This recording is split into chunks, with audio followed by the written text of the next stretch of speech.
Sejam bem-vindos a este vídeo, neste canal.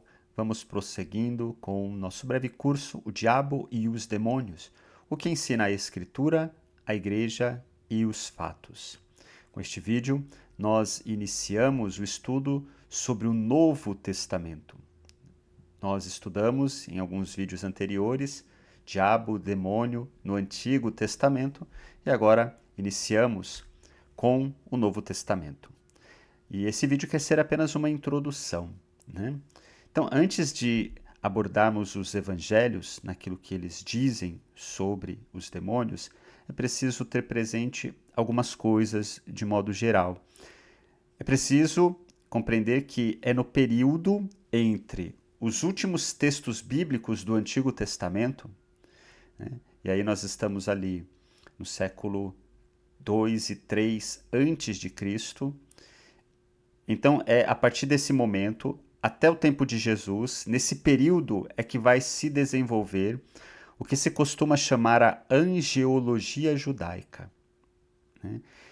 Ou seja, é nesse tempo que vai crescer e se desenvolver entre os judeus a crença nos anjos, tanto bons quanto maus.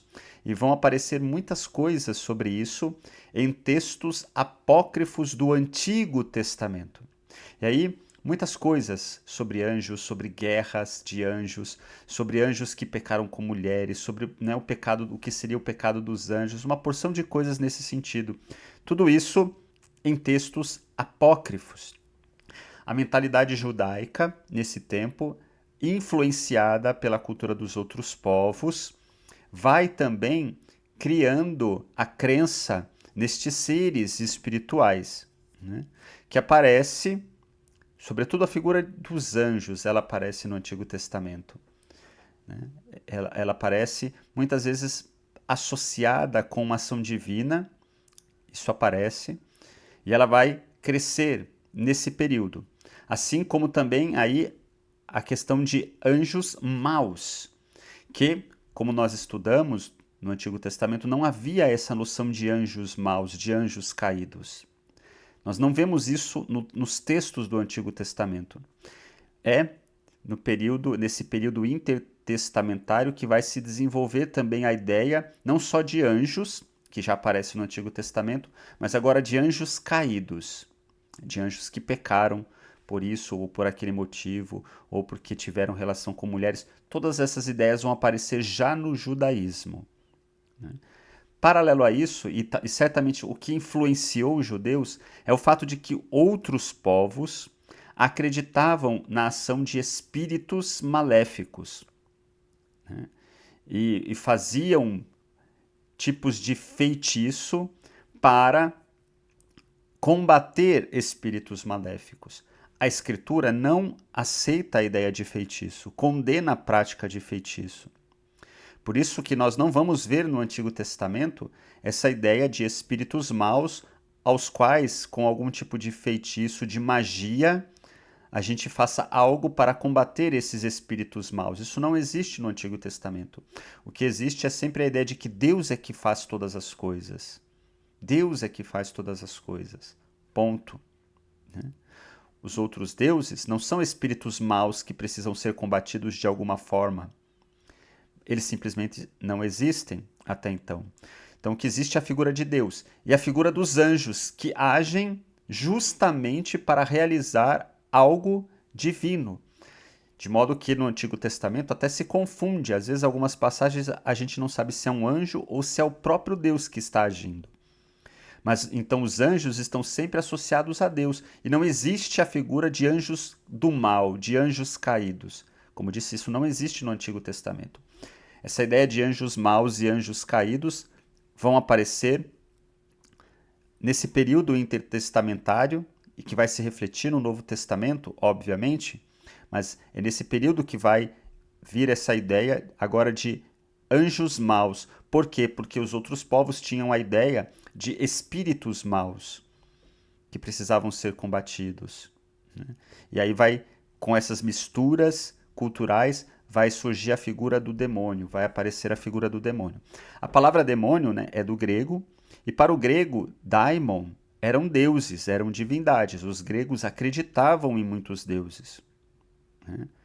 Para a mentalidade judaica do tempo ali, né, um pouco anterior e no tempo de Jesus, esses deuses são convertidos em demônios. Agora, no sentido, começa a ter o sentido de anjos maus. Por conta dessa mistura cultural é que vai surgir essa ideia.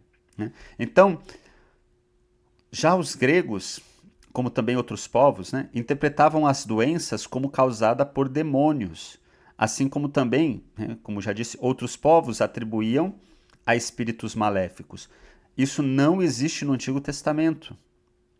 Isso é uma ideia de outros povos e dos gregos, que espíritos maléficos ou demônios causam, por exemplo, enfermidades ou outras coisas nas pessoas. Isso não era uma doutrina do Antigo Testamento entre os judeus, certo? Os judeus não admitem outros deuses. Daimones, demônios no sentido de divindades, simplesmente não existiam. Mas nesta mistura cultural, né, vai aparecer cada vez mais e mais anjos e anjos maus, que, no entanto, no Antigo Testamento, sobretudo, como eu disse, a figura dos anjos se misturava com a ação do próprio Deus, seja para fazer o bem, seja para fazer algo que parecia mal. Sempre nessa ideia de que, mesmo quando Deus fazia algo mal, né, uma ação mal, era em vista de um bem maior, mas sempre era ação divina. Então é posteriormente que vai aparecer a figura de anjos maus e anjos caídos.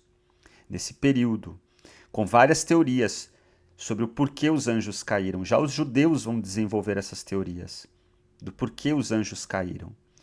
Boa parte, muitas vezes, a ideia é que os anjos caíram por pecado com mulheres. Vários textos apócrifos aparecem isso, por exemplo, né? E outras ideias que também vão aparecer. Então, isso como introdução. Obviamente, a gente não vai abordar isso de modo sistemático. A gente podia estudar a cultura mesopotâmia, da Mesopotâmia, da Pérsia, a cultura grega e ver como que era, né?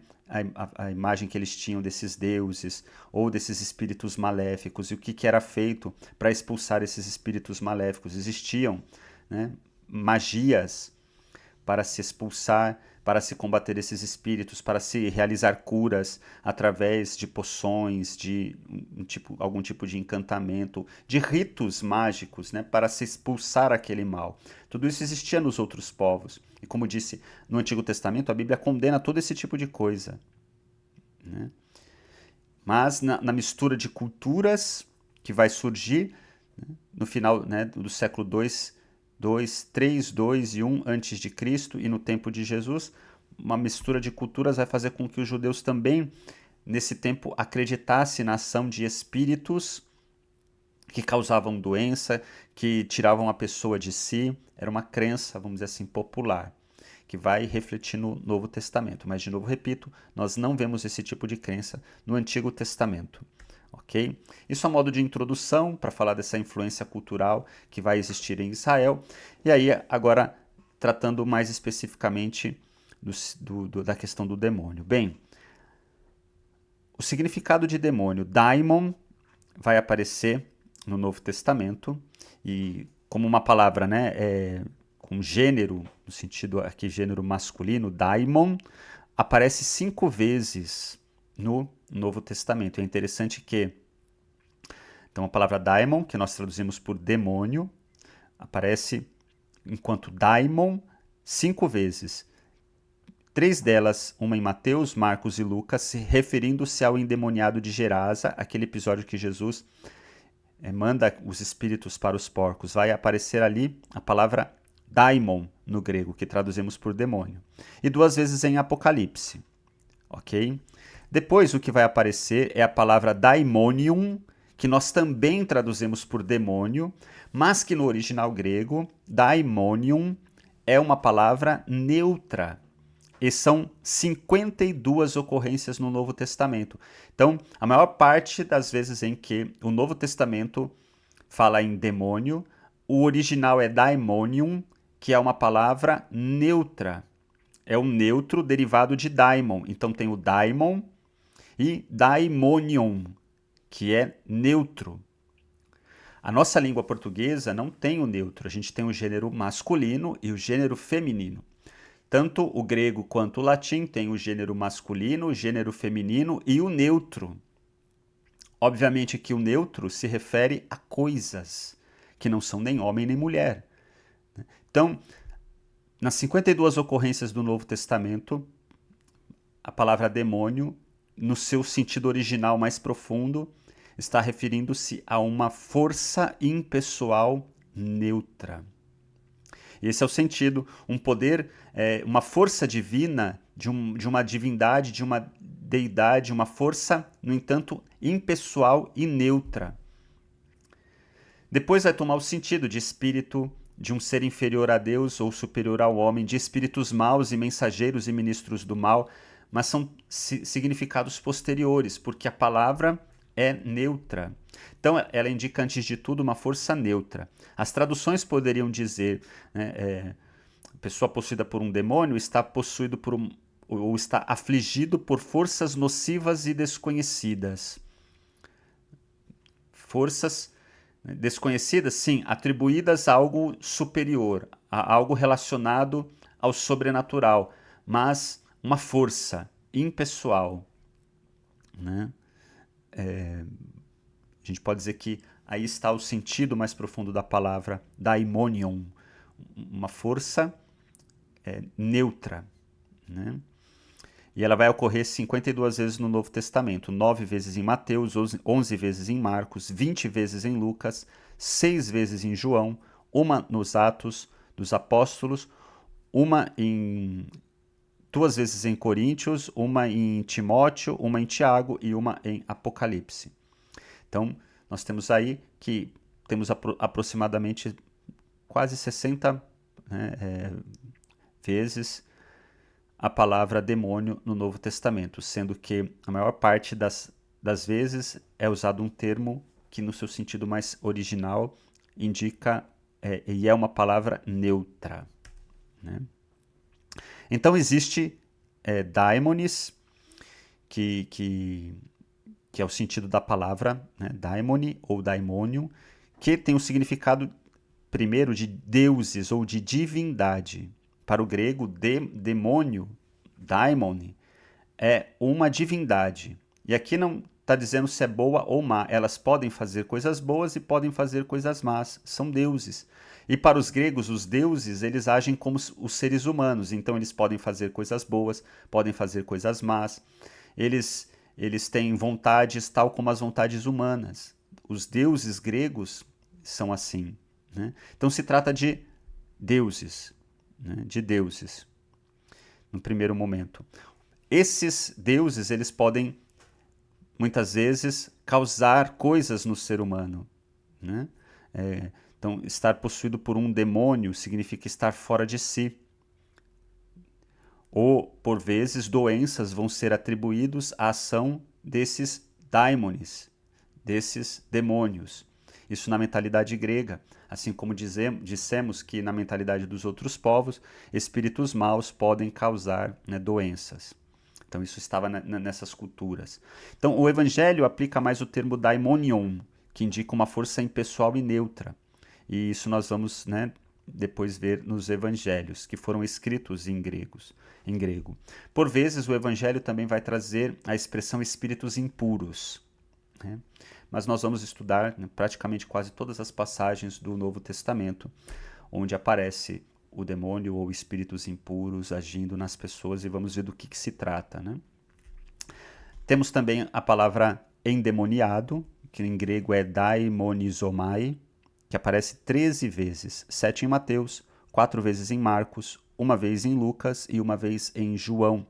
E o significado é estar sob o poder, né, de um daimone, de um daimônio, estar sob o poder, né, desta força desconhecida, né, que, sim, na mentalidade popular se acreditava ser espíritos maléficos, né, demônios no sentido que a gente tem, e também vai se tomando sentido que esses espíritos eram anjos que pecaram, que caíram.